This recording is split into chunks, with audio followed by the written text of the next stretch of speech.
était nécessaire. Coup. Troisième coup. On ajustait les curseurs avec une précision chirurgicale, les yeux fixés sur les ondes qui s'affichaient en vert sur son écran.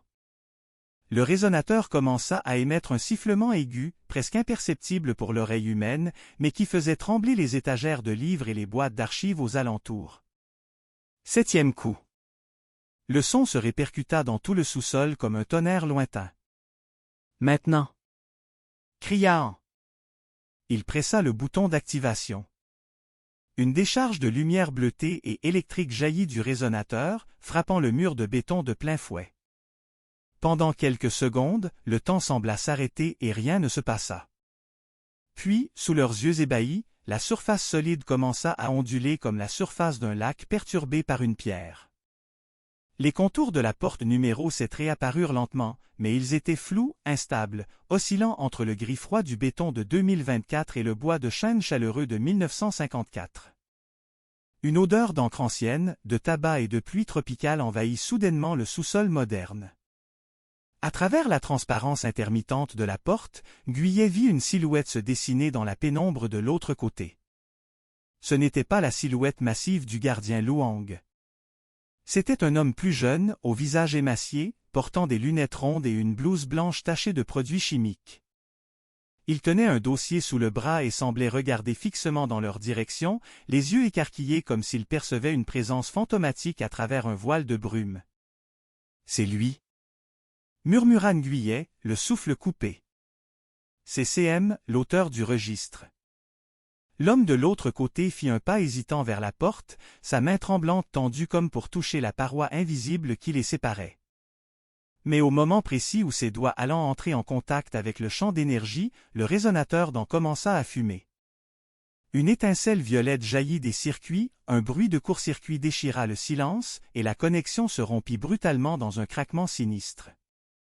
Le mur redevint instantanément solide, redevenant ce bloc de béton muet et froid.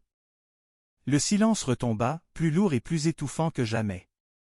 On se précipita vers son appareil, examinant les composants calcinés avec dépit. La surcharge a grillé les isotopes de compensation de l'alliage, jura-t-il doucement en secouant la tête. Mais tu l'as vu, n'est-ce pas? Il n'y a plus aucun doute possible. Il nous a vus. Guyet était incapable de prononcer un mot, son cœur battant à tout rompre contre ses côtes. Le regard de CM n'était pas un regard de peur ou de folie, mais de soulagement pur, presque de gratitude. Comme s'il attendait ce moment précis, ce signal, depuis 70 ans de solitude temporelle. Elle comprit alors avec une certitude absolue que le registre n'était pas seulement un manuel de sécurité ou un catalogue, c'était un appel au secours lancé à travers les âges. « Professeur, dit-elle enfin, sa voix n'étant plus qu'un souffle fragile. Il ne cherchait pas seulement à protéger la collection des mains des profanes. Il cherchait quelqu'un de son sang ou de son métier pour la récupérer et la mettre à l'abri des vents de l'histoire.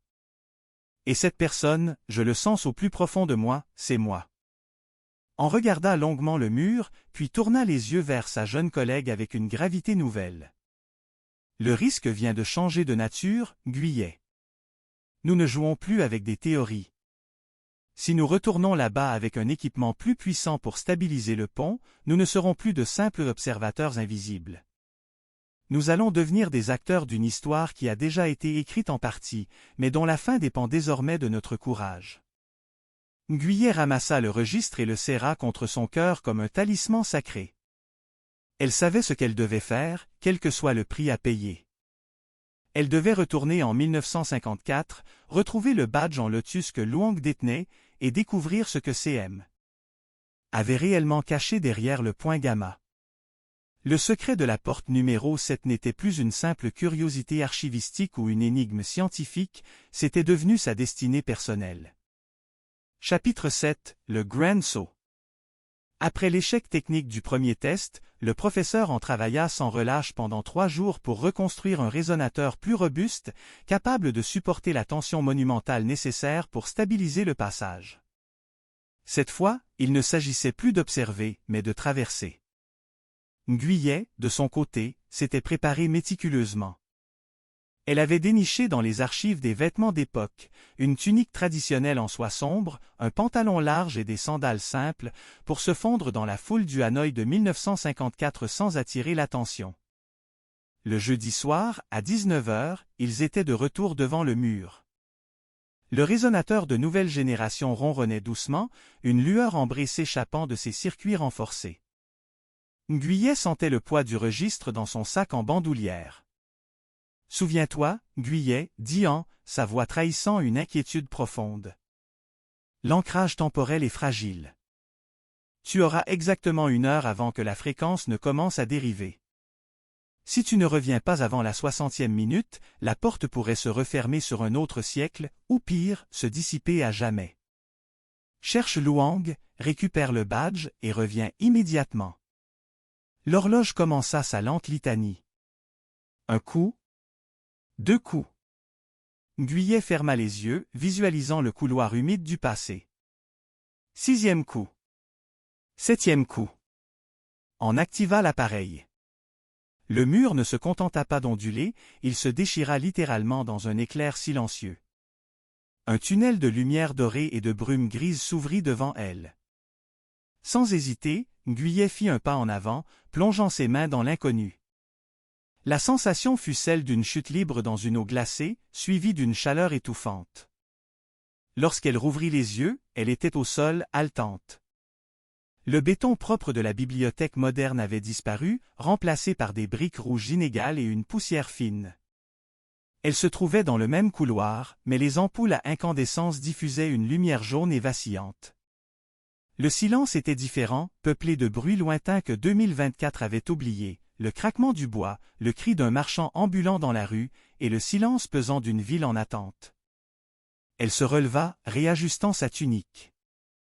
Elle devait faire vite. Elle se dirigea vers le bureau du gardien, ses pas résonnant étrangement sur le sol. Elle vit Luang, assis sur son tabouret, fumant une cigarette dont la fumée montait en spirale paresseuse. Il parut surpris de voir cette femme apparaître ainsi, mais son regard s'adoucit lorsqu'il reconnut son visage, ou peut-être l'ombre de quelqu'un d'autre.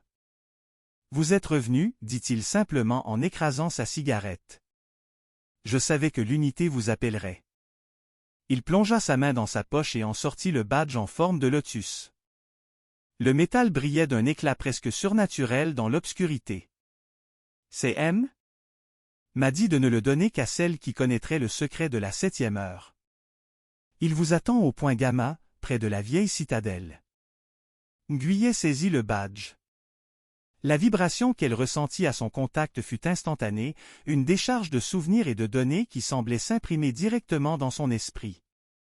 Elle n'avait plus besoin du registre pour savoir où aller. « Merci, Luang, murmura-t-elle. « Allez-y, ma petite, répondit le vieil homme. Le temps est un fleuve capricieux, ne le laissez pas vous emporter trop loin. Guyet s'élança vers la sortie, quittant le bâtiment de la bibliothèque pour s'enfoncer dans les rues de Hanoï. La ville était plongée dans une atmosphère de transition, entre l'ancien régime qui s'éteignait et l'avenir qui s'annonçait dans un souffle de révolution. Elle courait, évitant les patrouilles et les rares voitures noires qui circulaient encore. Arrivée près des murs de la vieille citadelle, elle repéra une petite porte dérobée, marquée d'un signe discret que seul un archiviste attentif aurait pu remarquer, une lettre grecque gamma gravée dans la pierre. Elle poussa la porte et se retrouva dans une cour intérieure envahie par la végétation. Au centre, C.M. l'attendait, debout devant une caisse en bois frappée du sceau du docteur Locke. « Vous avez réussi, dit-il, sa voix portant le poids de siècles de silence. Le badge est la pièce finale. La collection ne doit pas rester ici, Guyet. Elle appartient au futur, là où elle pourra enfin être comprise et protégée. » Il l'aida à soulever le couvercle. À l'intérieur, des dizaines de manuscrits reliés en cuir, des cartes astronomiques inédites et des flacons contenant des substances inconnues brillaient doucement. C'était l'héritage d'une civilisation qui avait compris les secrets de la matière bien avant les autres. « Prenez-les, ordonna C.M. La porte va bientôt se refermer. Je resterai ici pour effacer les traces. L'histoire doit oublier que ce passage a existé. Guyet chargea les documents les plus précieux dans son sac, ses mains tremblant d'excitation et de peur. Elle regarda l'homme une dernière fois. « Et vous? Que ferez-vous? » C'est M? Sourit tristement. « Je redeviendrai une ombre dans les archives. » Allez, repartez. Maintenant. Elle fit demi-tour et courut de toutes ses forces vers la bibliothèque. Le badge dans sa main semblait chauffer, lui indiquant que la fenêtre temporelle se refermait. Elle entra dans le bâtiment, dévala les marches du sous-sol et vit le tunnel de lumière qui commençait à vaciller, ses bords s'effilochant comme du vieux parchemin. Luang était toujours là, imperturbable. Il lui fit un signe d'adieu de la main. Guyet sauta dans le tunnel juste au moment où le résonateur de l'autre côté émettait un dernier gémissement de protestation. Elle retomba lourdement sur le béton propre du XXIe siècle. Le professeur en se précipita vers elle, l'aidant à s'asseoir. « Tu es là. Tu as réussi. » s'exclama-t-il en voyant le sac rempli de manuscrits anciens. Guyet regarda le mur. Il était redevenu lisse, solide, sans aucune trace de la porte numéro 7. Elle ouvrit sa main et contempla le badge en lotus. Il était éteint, redevenu un simple morceau de métal inerte. Elle avait rapporté la vérité, mais elle avait laissé derrière elle un homme courageux et une époque qui ne l'oublierait jamais tout à fait. L'archiviste se leva, serrant ses trésors contre elle.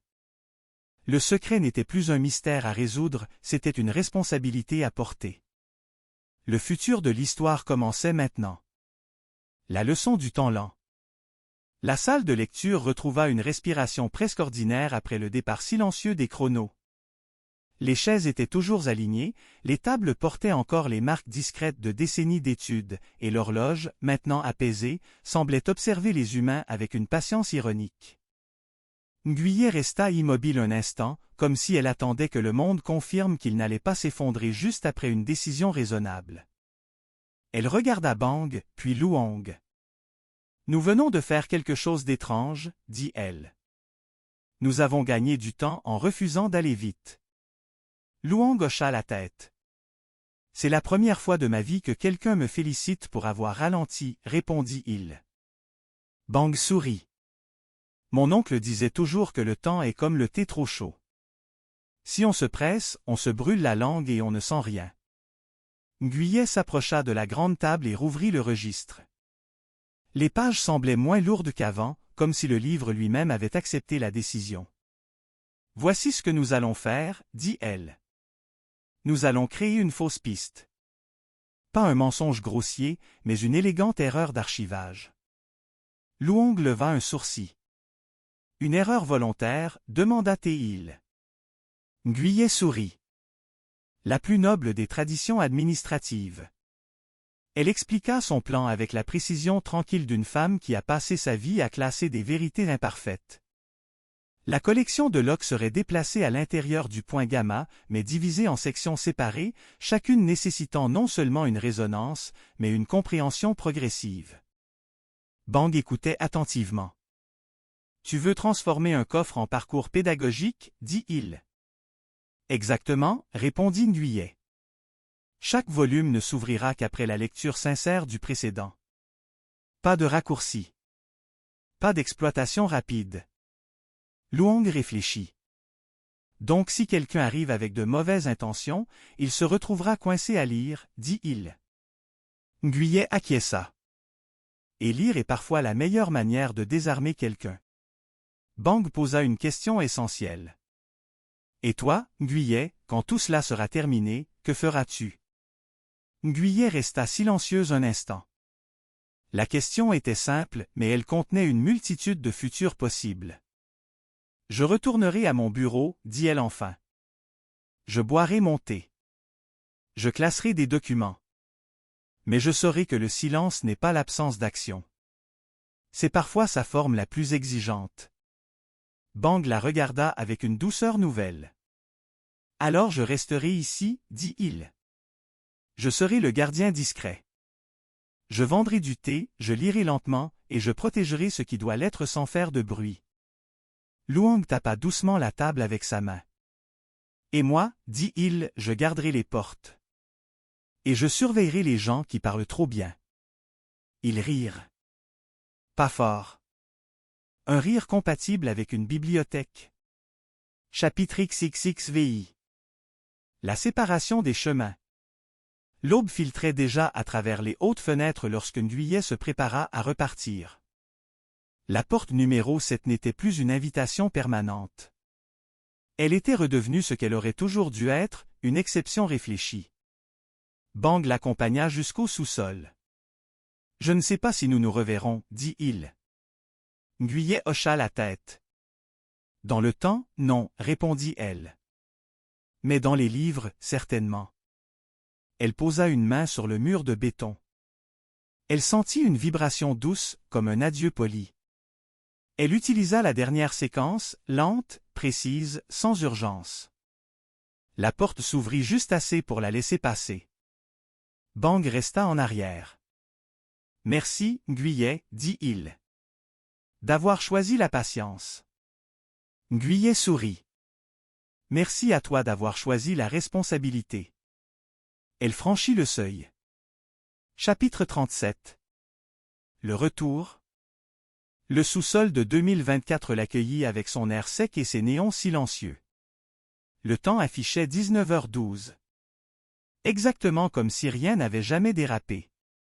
Le professeur en l'attendait, assis calmement, une tasse de café froid à la main. « Alors, demanda-t-il. » Nguyen posa doucement le registre sur la table. « Le temps est sauf, répondit-elle. Mais il faudra continuer à lui parler doucement. » En sourit. C'est la seule langue qu'il comprend. Nguyen remonta les escaliers, traversa la bibliothèque et retrouva la salle de lecture de son présent. Les lecteurs étaient là, absorbés, ordinaires, précieux. Elle s'assit à son bureau. Elle ouvrit un nouveau dossier. Titre.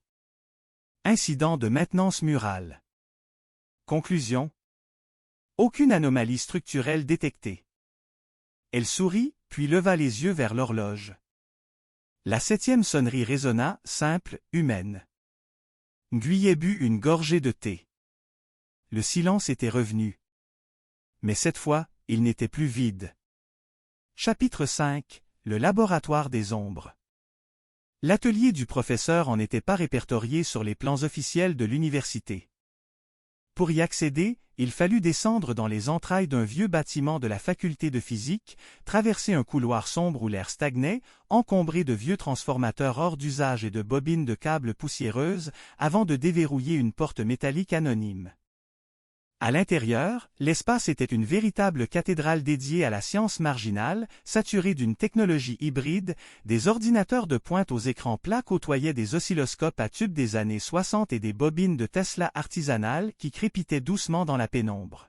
« Bienvenue dans mon sanctuaire, Nguyen, » dit en allumant une série d'interrupteurs qui firent gémir le vieux réseau électrique. C'est ici que je traite les anomalies que la science officielle préfère ignorer, ces zones d'ombre où les lois de la physique semblent plier sous le poids de l'histoire. Nguyen déposa le cylindre de bronze sur un plateau de velours noir, ses gestes lents et solennels. Le professeur commença immédiatement les analyses. Il utilisa un laser à balayage haute résolution pour cartographier la structure moléculaire de l'alliage légué par sa grand-mère Ang. Sur l'écran de contrôle, des motifs géométriques d'une complexité fascinante apparurent, ressemblant à des mandalas d'atomes ou à des constellations lointaines. Incroyable, souffla Han, ses lunettes reflétant la lueur bleutée des moniteurs. Ce n'est pas un simple alliage de fonderie. Les atomes sont disposés selon une séquence de Fibonacci parfaite, avec des traces de métaux dont j'ignore encore la provenance exacte. C'est M? Et le docteur Locke n'ont pas seulement fondu du métal, ils ont sculpté la matière à un niveau vibratoire pour qu'elle réagisse à une intention. Ce cylindre agit comme une antenne qui capte le bruit de fond de l'univers pour le focaliser en un point précis du temps. Pendant que le professeur s'affairait aux réglages minutieux, Nguyen reprit la lecture du registre à la lueur d'une petite lampe de bureau. Elle tomba sur une note griffonnée à la hâte, presque illisible, « Attention à l'écho ». Le temps n'aime pas être observé. Si vous regardez trop longtemps dans l'abîme du passé, l'abîme finit par vous reconnaître et par laisser une marque sur votre présent. Elle frissonna, se remémorant sa brève incursion dans le Hanoï de 1954. Elle avait l'impression que sa présence là-bas n'était pas passée inaperçue, que le regard du vieux gardien Luong contenait une étincelle de reconnaissance qui défiait toute logique chronologique. Le travail de construction du diapason de compensation dura toute la nuit, rythmé par le cliquetis des soudures et l'odeur de l'étain. En rassemblant un circuit complexe, un entrelac de fils de cuivre et de puces de silicium, utilisant le cylindre de bronze comme cœur de résonance. Le dispositif final ressemblait à une petite pyramide de cuivre surmontée d'un cristal de quartz synthétique poli, un artefact qui semblait appartenir à la fois au futur et à une antiquité oubliée. Demain soir, à 19h, nous ferons le premier test de résonance, annonça An, le visage marqué par la fatigue mais les yeux habités par une ferveur presque juvénile.